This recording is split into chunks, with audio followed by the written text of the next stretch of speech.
오늘의 주요 뉴스입니다. 장윤하 신임 포스코그룹 회장이 오늘 취임했습니다. 철강 사업은 포스코의 기본이고 2차 전지 소재 사업은 그룹의 쌍두마차라며 철강과 2차 전지 사업 모두 초격차 경쟁력을 갖추겠다는 계획을 내놨습니다.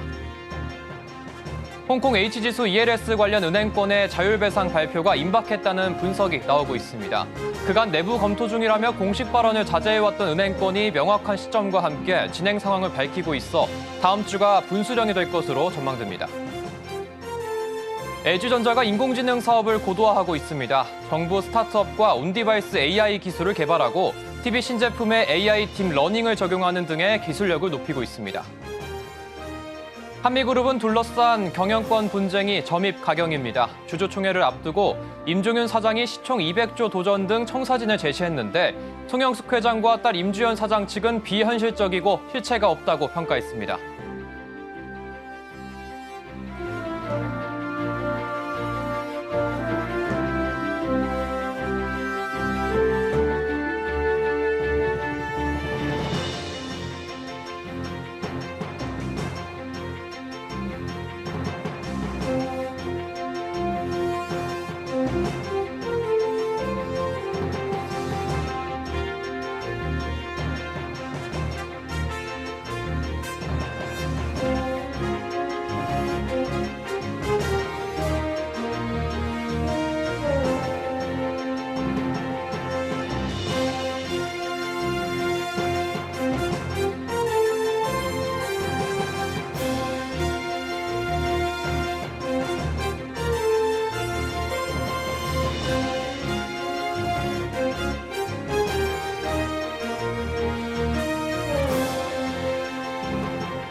여러분 안녕하십니까? 생경제라이브 시작합니다. 장윤하 신임 포스코그룹 회장이 철강 사업은 포스코의 기본이고 2차 전지 소재 사업은 그룹의 쌍두마차라고 강조했습니다. 앞으로 철강 사업의 초격차 경쟁 우위를 확보하고 2차 전지 소재 사업을 성장 엔진으로 육성하겠다는 계획입니다. 김효진 기자입니다. 우리 포스코는 철강 사업이 기본이고 2차 전지 소재 사업이 쌍두마차로서 똑같이 다 같이 초일류로 가야지 된다고 생각을 합니다. 단순히 철강 기업 포스코가 아니고 미래를 여는 소재도 우리가 함께 가갖고 우리 미래의 국가 경제도 포스코가 소재 부분에서는 책임을 지겠다 하는 그런. 장윤하 신임 포스코그룹 회장이 철강과 2차 전지 소재 사업을 쌍두마차로 하는 사업 전략을 밝혔습니다. 장 회장은 오늘 서울 강남구 포스코센터에서 열린 포스코홀딩스 주주총회에서 신임 회장으로 선임됐습니다. 장 회장은 2차 전지 소재 사업은 10여 년간 꾸준히 했다면서 이 사업은 무조건 성공시켜야 한다는 굳은 마음을 갖고 있다며 적기에 적절하게 투자하겠다고 강조했습니다. 글로벌 철강 업황이 뒷걸음질 치는 가운데 전기차, 2차 전지 소재 업황도 부진한 상황에서 위기를 돌파할 해법도 제시했습니다. 장 회장은 철강의 경우 위기의 골이 그렇게 깊거나 길지 않을 것이라 생각한다며 하지만 2차 전지 소재 사업은 신사업이 흔히 겪는 캐즘 현상의 초기이기 때문에 약간 길게 갈 수 있다고 생각한다고 진단했습니다. 그러면서 전기자동차는 지구적인 운명이며 어차피 갈 길이라며 속도에서 부침은 있겠지만 지금이야말로 공급망을 안정화하고 강화할 아주 좋은 기회라고 강조했습니다. 장 회장은 취임 후 100일 동안 포항, 광양 등 전국 사업장을 돌아다니며 직원들과 그룹의 발전 방향에 대해 논의를 이어간다는 계획입니다. 서울경제TV 김효진입니다. 홍콩 H지수 ELS 관련 은행권의 자율 배상 움직임이 빨라지고 있습니다. 그간 내부 검토 중이라며 공식 발언을 자제해왔던 은행권이 어제부터 명확한 시점과 함께 진행 상황을 밝히고 있습니다. 사실상 다음 주가 분수령이 될 것으로 전망되고 있습니다. 이연아 기자입니다. 지난 11일 금융감독원의 홍콩 H지수 ELS 관련 자율배상 기준안 발표 후 판매 은행들은 대응 TF를 꾸려 법리적 절차적 검토를 하며 말을 아껴왔습니다. 하지만 은행들이 어제 저녁부터 홍콩 ELS 관련 내부 진행 상황을 적극적으로 알리며 자율배상 발표가 곧 임박했다는 전망이 제기됩니다. 사실상 첫 공식 입장을 내놓은 겁니다. 하나은행은 오는 27일 임시이사회를 열고 홍콩 ELS 자율배상에 대한 논의를 진행한다고 밝히며 신속한 의사결정을 통해 손님 보호에 최선을 다할 계획이라고 밝혔습니다. KB국민은행은 판매된 홍콩 ELS에 대한 전수조사를 진행 중이며 조사 결과를 바탕으로 보상 절차를 논의하겠다고 밝혔습니다. 앞서 우리은행이 가장 먼저 홍콩 ELS 관련 자율배상 논의 계획을 밝히면서 눈치 싸움을 이어갔던 은행권에 큰 영향을 미친 것으로 분석됩니다. 우리은행은 내일 열리는 이사회에서 홍콩 ELS 만기 도래 일정과 손실 예상 규모 등을 보고하고 자율배상 안건을 부의할 계획인 것으로 알려졌습니다. 우리은행의 홍콩 ELS 판매 규모는 400억 원대로 가장 적은 규모이고 금감원 기준안에 근거한 우리은행 내부 시뮬레이션 결과 배상액 규모는 100억 원대에 이를 것으로 추정됩니다. 신한은행의 경우 오늘 개최된 이사회에는 홍콩 ELS 관련 안건이 상정되진 않았습니다. 다만 신한은행은 당국의 기준안 발표 직후 이사회 간담회를 통해 현안을 공유했고 조속한 시일 내에 이사회를 통해 자율배상 관련 안건을 다룰 예정이라고 밝혔습니다. 한편 NH농협은행, SC제일은행은 홍콩 ELS 관련 자율배상에 대해 검토 중이라며 신중한 입장을 고수하고 있습니다. 다만 오는 28일 NH농협은행, 오는 29일은 SC제일은행의 이사회가 예정된 만큼 다음 주가 홍콩 ELS 자율배상에 대한 분수령이 될 것이란 전망이 우세합니다.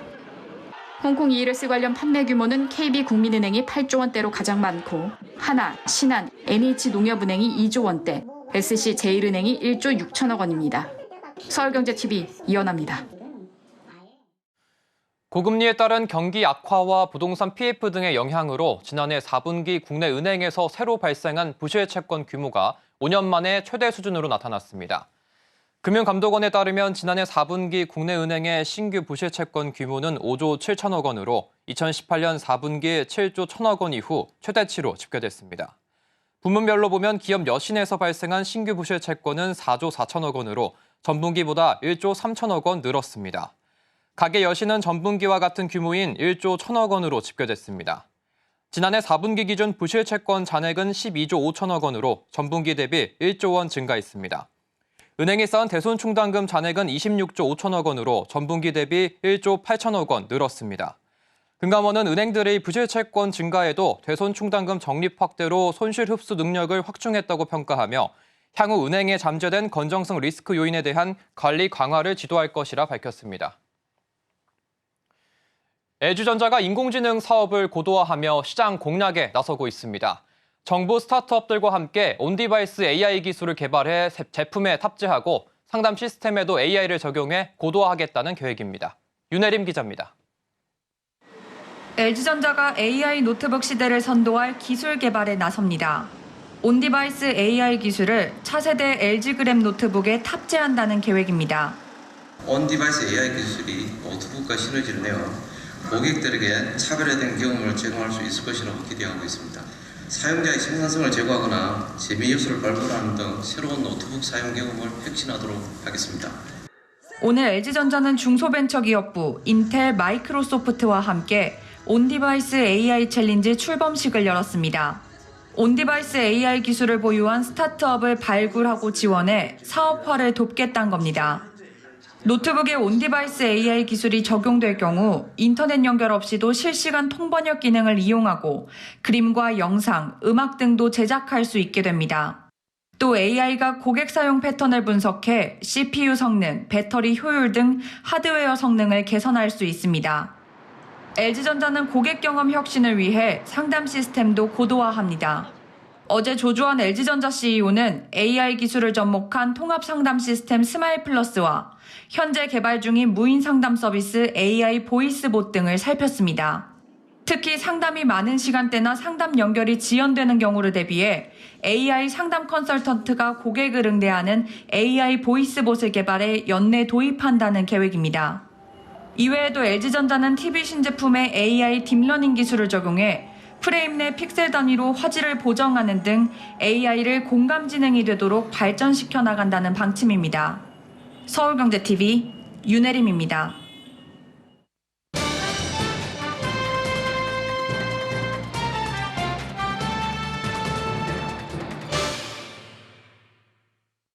한미그룹 경영권 분쟁의 키를 쥐고 있는 한미사이언스 주주총회가 일주일 앞으로 다가왔습니다. 긴장감이 고조되고 있는 가운데 임종윤 한미회 약품 사장 측이 기자회견을 열고 1조 원 이상의 투자 유치, 중장기적 목표로 시총 200조 달성 등의 공약 등을 내걸었습니다. 사실상 임 사장 측이 자신들의 주주 제안에 찬성표를 던져달라고 호소한 셈인데 한미그룹 경영권 분쟁 향방 짚어보겠습니다. 김혜영 기자 나와 있습니다. 안녕하십니까? 안녕하세요. 네, 우선 이 한미그룹 경영권 분쟁 현황부터 짚어주시죠. 네, 한미그룹의 경영권 분쟁이 점입 가경입니다. 지금 현재 구도는 모녀 대 형제입니다. 송영숙 회장과 딸 임주연 사장이 손잡고 OCI와의 통합을 추진하고 있습니다. 반대로 임종윤과 임종훈 사장은 형제 측에서는 통합을 반대하는 의사를 표력하고 있는데요. 자, 이 때문에 오는 28일이죠. 한미그룹의 지주사인 한미사이언스의 주주총회에 관심이 쏠리고 있습니다. 이사 선임이 뜨거운 감자인데요. 지금 모녀 측에서는 6명의 이사진을, 임종윤 형제 측에서는 5명의 이사를 추천한 상태입니다. 주주들의 다수표를 받은 6인이 선임돼서 총 10명의 이사진이 꾸려지게 됩니다. 현재 한미그룹 측에서는 OCI와의 통합에 찬성한 기존 4인에 더해서 2명만 더 확보하면 과반의 이사진을 보유하게 되는데요. 이 때문에 결국 이사회를 어느 측에서 장악하느냐가 추후에 OCI와의 통합 여부를 결정할 것으로 보입니다. 네, 이를 좀 의식한 임종윤 사장이 오늘 동생 임종훈 사장과 함께 기자회견을 열었습니다. 어떤 이야기들이 오갔습니까? 네, 임 사장이 주주총회를 앞두고 주주들의 표심 잡기에 나섰습니다. 회사를 글로벌 리딩 제약사로 도약시키고 이에 더해서 주주 가치를 제고하겠다라고 밝혔는데요. 자, 임 사장은 1조 원대의 투자를 유치한 이후에 주주 가치 제고에 적극 나서겠다라고 밝혔습니다. 특히나 5년 안에 순이익 1조 원을 달성하고 시가총액을 50조 원까지 늘리겠다라고 강조를 했는데요. 자, 이와 함께 중장기적인 목표도 설정을 했습니다. 시가총액 200조 원 시대를 열겠다라고 밝히면서 또한 100개의 바이오 의약품을 생산하겠다라는 청사진도 제시를 했습니다. 자, 이와 관련해서 임 사장은 자신의 직을 걸고 이 부분을 꼭 수행하겠다며 자, 이 같은 계획에 실패한다면 자리에서 물러나겠다라고 강조를 했습니다. 네, 이와 함께 가장 큰 관심사가 OCI와의 통합입니다. 이에 대한 이야기는 좀 오고 간 게 없습니까? 네, 역시나 이 가장 큰 관심사인데요. 자, 이와 함께 임 사장 측에서는 국민연금공단을 향해서 주주총회에서 의결권을 적극 행사해달라라고 이야기를 했습니다. 현재 국민연금이 갖고 있는 한미사이언스의 지분율이 7.66% 수준입니다. 모녀 측의 지분율은 21.86%, 형제 측은 20.47% 수준이라서 국민연금공단이 누구의 손을 들어주느냐에 따라 이 이사진의 선임 여부가 달라질 수 있는데요. 또 이와 함께 현재 모녀 측에서 적극 추진하고 있는 OCI와의 통합에 관해서는 날선 비판을 제기를 했습니다. 임 사장은 수탁자 책임 원칙을 거론하면서 통합하게 된다면 지배구조의 안정성이 떨어질 수 있다라고 이야기를 했는데요. 이 때문에 자신들이 주주총회에서 이겨야지만이 지배구조의 투명성을 보장할 수 있다라고 얘기했습니다. 임 사장 이야기 들어보시죠. 인수합병, 통합 이게 어떻게 보면은 원래는 여러 절차를 거쳐서 공시를 통화해 반드시 그다음에 심의도 거쳐야 되고 여러 과정을 통해서 발표가 돼야 되는데 공시 위반입니다 이거. OCI 홀딩스가 결국에는 경영권자가 되는 거고 한미 그룹은 거기에 자회사로 들어가는 거는 확실하거든요. 네, 임종윤 사장이 이렇게 기자회견을 열고 주주 표심 잡기에 나선 것 같습니다. 네. 반대로 그럼 송영숙 회장과 딸 임주연 사장 측에 좀 주장은 없었습니까? 네, 진흙탕 싸움은 계속되고 있습니다. 임 사장이 기자회견을 열자 송 회장과 모녀 측에서도 즉각적인 반발 입장을 표현을 했습니다. 임 사장이 제시한 중장기적인 목표였던 시총 200조 시대는 너무나 비현실적이고 구체적이지 않다라고 지적을 했고요. 또 이와 함께 현재 지금 한미약품의 시가총액이 4조 원대 수준이고 지주사인 한미사이언스의 시가총액이 3조 원대 수준이라서 200조 원까지 달성까지는 참 얼토당토하지 않다라는 입장을 조금 표명을 했고요. 또한 100개 이상의 바이오 의약품을 생산하겠다라는 목표를 임 사장이 제시를 했는데 이와 관련해서도 이 합성의약품과 바이오의약품의 제조 공정의 기초를 잘 알지 못하는 발언으로 판단이 된다며 이 부분도 좀 꼬집었습니다. 글로벌 의결권 자문사들도 지금 현재 이 상황에 대해서 좀 엇갈린 의견을 내놓으면서 지금 판세가 좀 안개 속이라고 하던데요. 맞습니다. 세 곳의 의결권 자문사들이 각기 다른 의견을 내놓고 있습니다. 우선 글래스 루이스는 모녀 측이 제시한 주주 안건, 그러니까 안건에 관해서는 모두 찬성을 했습니다. 자, 반면에 한국 ESG 기준원 같은 경우에는 형제 측이 제시한 부분만 일부적으로 수용을 좀 했고요. 모녀 측에 대해서는 불행사를 택했습니다. 이 불행사라는 건 반대는 아니지만 이 안건과 관련해서 기업의 가치에 어떤 영향을 줄지 판단이 조금 불분명하기 때문에 좀 보류를 해야 한다라고 권고를 하는 건데요. 반면에 ISS 같은 경우에는 모녀 측의 안건 6개 중에서 3개를 찬성을 했고요. 반면 형제 측 5개 안건 중에서는 2개를 찬성을 하면서 기계적인 중립을 나타냈습니다. 네, 오늘은 김혜영 기자와 함께했습니다. 오늘 말씀 고맙습니다.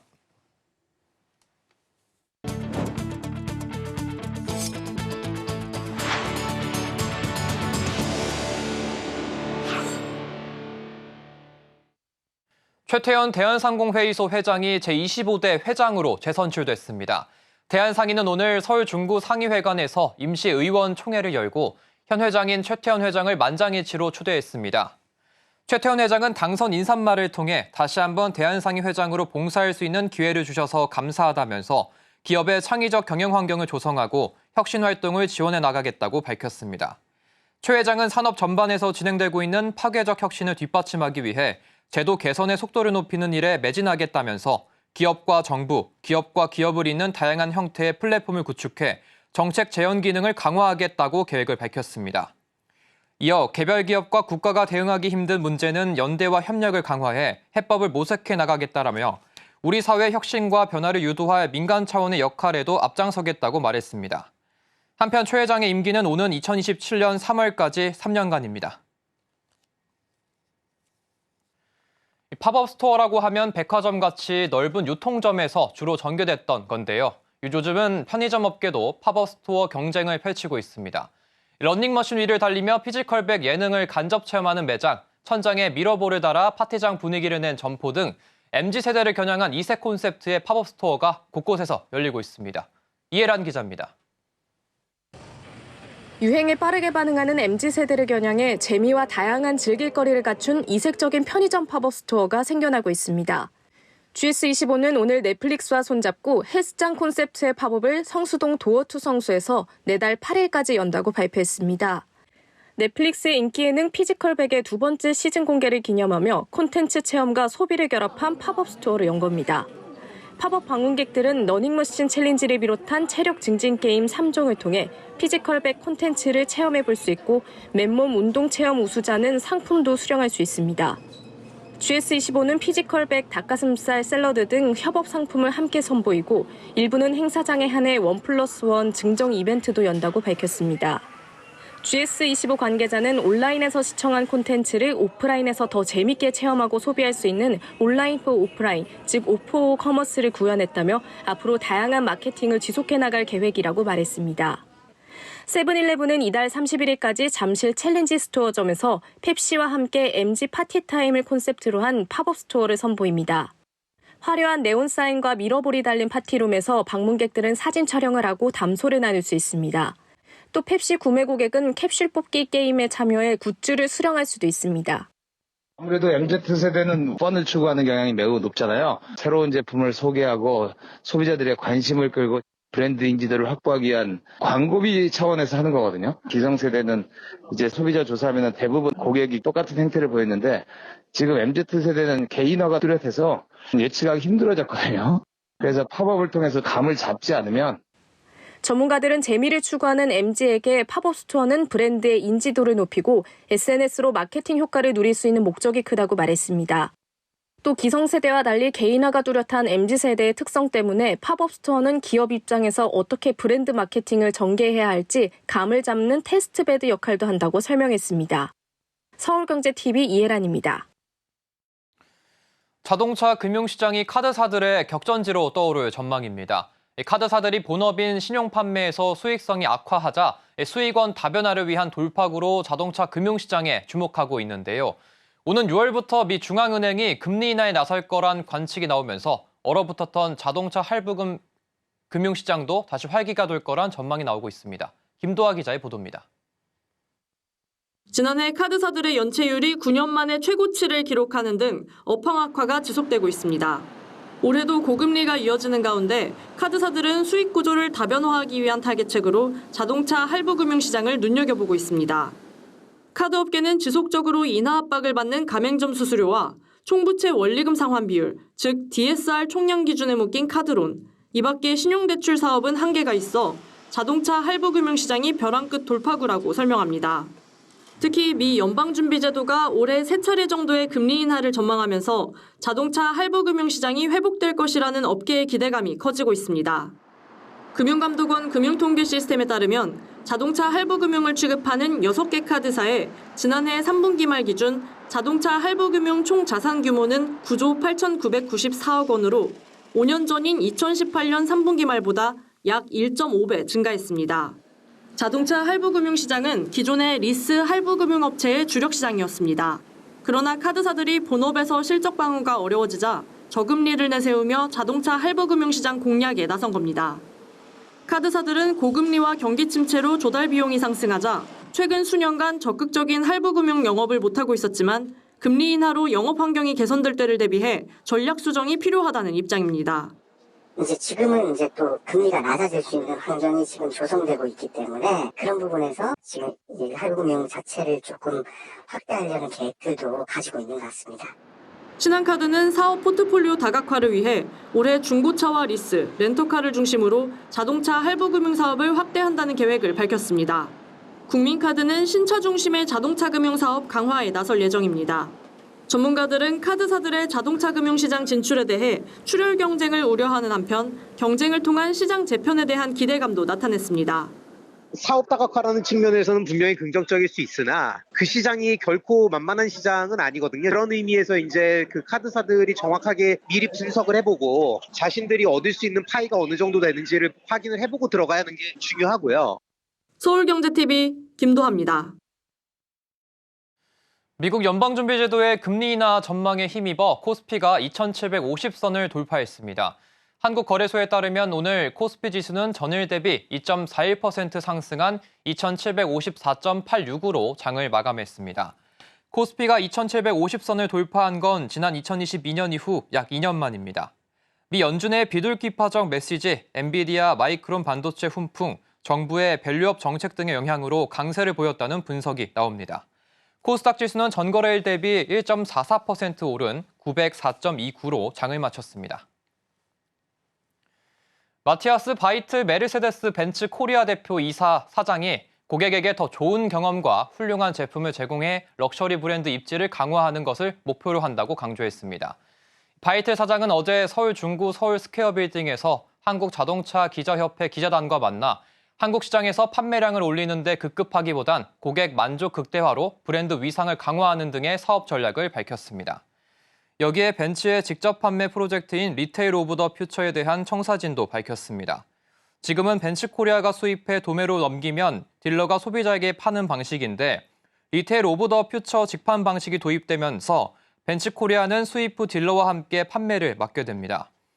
바이트 사장은 고객은 전체 차량의 재고량 등을 한 번에 확인할 수 있고 여러 전 시장에 갈 필요 없이 가격 협상을 신경 쓰지 않을 수 있는 장점이 있다며 딜러 입장에서도 재고를 보유해야 하는 부담을 없애고 행정적인 일을 할 필요가 없게 돼 최고 브랜드 경험을 구현하는 데 집중할 수 있다고 설명했습니다. 벤츠 코리아는 올 하반기 마이바흐 최초의 전기 SUV인 마이바흐 EQ SUV 전기구동 G바겐 등을 국내에 선보이며 전동화 라인업을 확대할 예정입니다. 여기에 내년까지 전국 150개의 고출력 전기차 충전시설도 구축해 편의성을 높인다는 계획입니다. 이상으로 센 경제라이브 마칩니다. 함께해 주신 여러분 고맙습니다.